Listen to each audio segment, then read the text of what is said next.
Olá pessoal, sou o professor Pedro. Vamos resolver hoje uma questão de matemática financeira que caiu no Enem.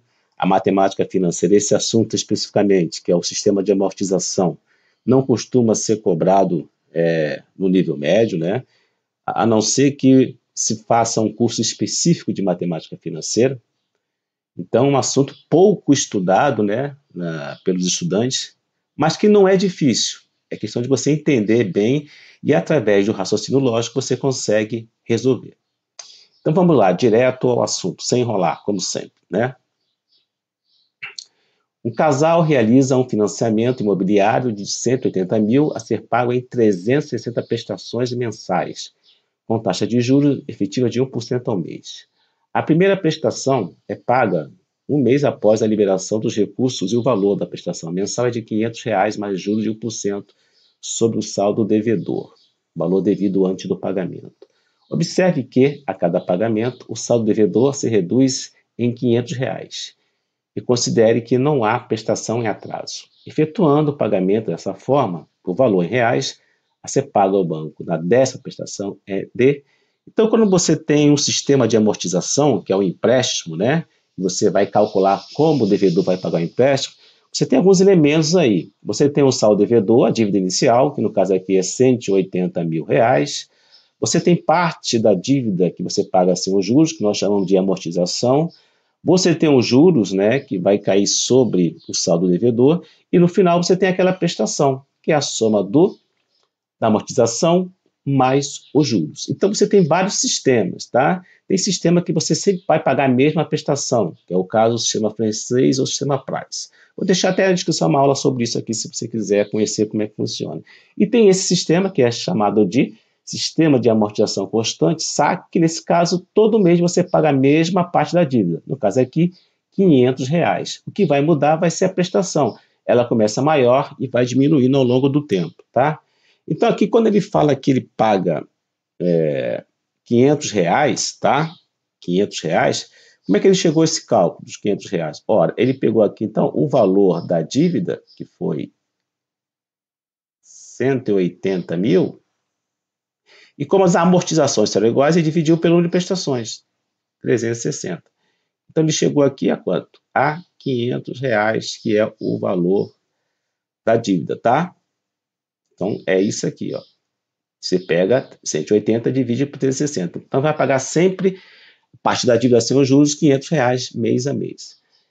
Bom, não seria necessário você fazer aqui uma tabelinha, mas normalmente a gente faz uma planilha para poder ver toda a evolução da dívida passo a passo. Aí você ia entender o que é o saldo devedor, o que é a amortização, o que é o juro, o que é a prestação. Então, eu vou fazer uma tabelinha aqui, só para você entender o início. Não vou fazer aqui as 360 prestações, né? Então, você teria aqui, ó, por exemplo, o número de prestação, vou chamar de N, tá?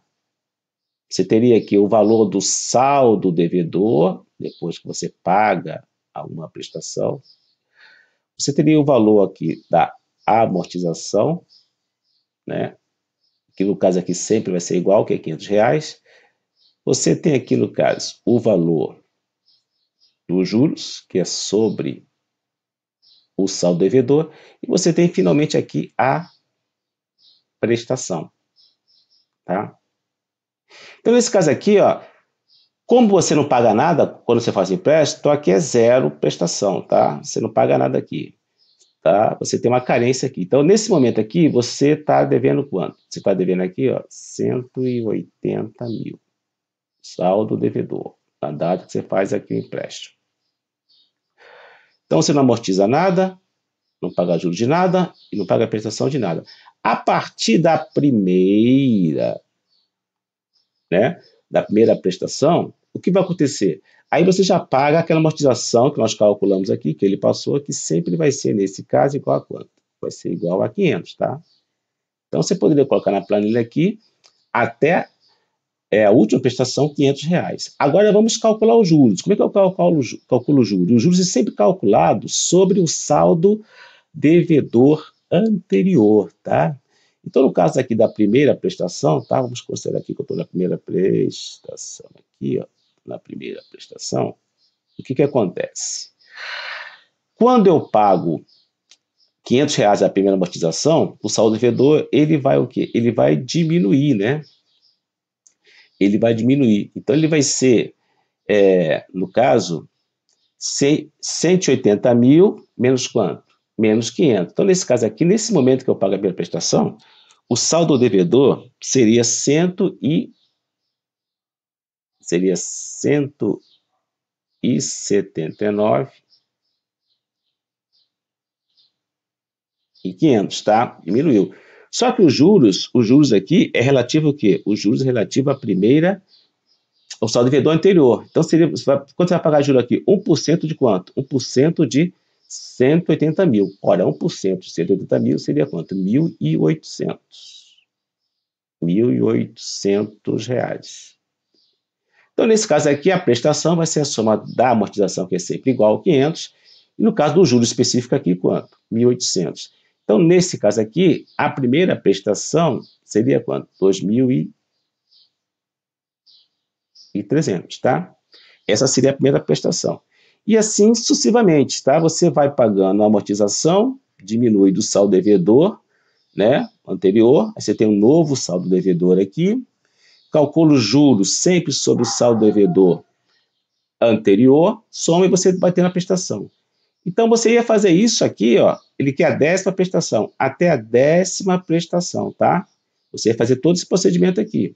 Mas você não precisa fazer a planilha como eu falei. Basta que você entenda o seguinte, quando você chega na 10ª prestação, você já pagou 9 a amortização. Então, se você pegar 9 amortização vezes as amortizações, você já pagou quanto? Você já pagou 4.500. Ora, se você já pagou 4.500 de um saldo inicial de 180, o que vai acontecer? Você vai ter um saldo devedor nesse momento aqui, dessa prestação, um saldo devedor anterior de 175, vamos arrumar aqui, 175 1.500, tá? Então, isso aqui é o saldo devedor da 9ª prestação. É sobre esse saldo devedor aqui da 9ª prestação que você vai calcular o quê? Os juros. Quanto que é os juros? 1%, tá? Então, você teria aqui, ó, quanto? Amortização. A amortização é sempre igual. Na dessa prestação, seria, então, 500. Os juros. 1% de 175.500, que é o saldo devedor depois que você pagou 9 amortizações. Esses juros aqui dá 1.755. 1.755. Somando aqui com os 500, nesse momento, a prestação é quanto? 2.255. Então, repare que a prestação ela vai diminuindo. Ah, se eu quisesse calcular a 20ª prestação, bastaria que você, então, pegaria a amortização 500 vezes 19, né? Diminuiria de 180 e sobre esse saldo devedor calcularia também 1% e somaria com R$ 500 para ter a nova prestação, no caso, essa 20ª prestação. E assim sucessivamente, tá? Nós fizemos aqui uma planilha só para você entender mais ou menos o mecanismo, tá? Parte de um saldo devedor de R$ 180 mil. Você, nesse primeiro mês, você não paga nada, tem uma carência. A partir, né, do próximo mês, você vai pagando, então, as amortizações, juros e prestações, tá? Então, no caso aqui, o gabarito seria a resposta letra D. 2.255 seria o valor da 10ª prestação. Entender aqui esse assunto de matemática financeira? Caso vocês não tenham entendido, deixem nos comentários. Se vocês gostaram, curtam e não deixe de se inscrever no nosso canal, de modo que nós possamos atingir maiores, né, candidatos a concursos, ENEM, vestibulares, que precisam da nossa ajuda. Bons estudos, até uma próxima oportunidade.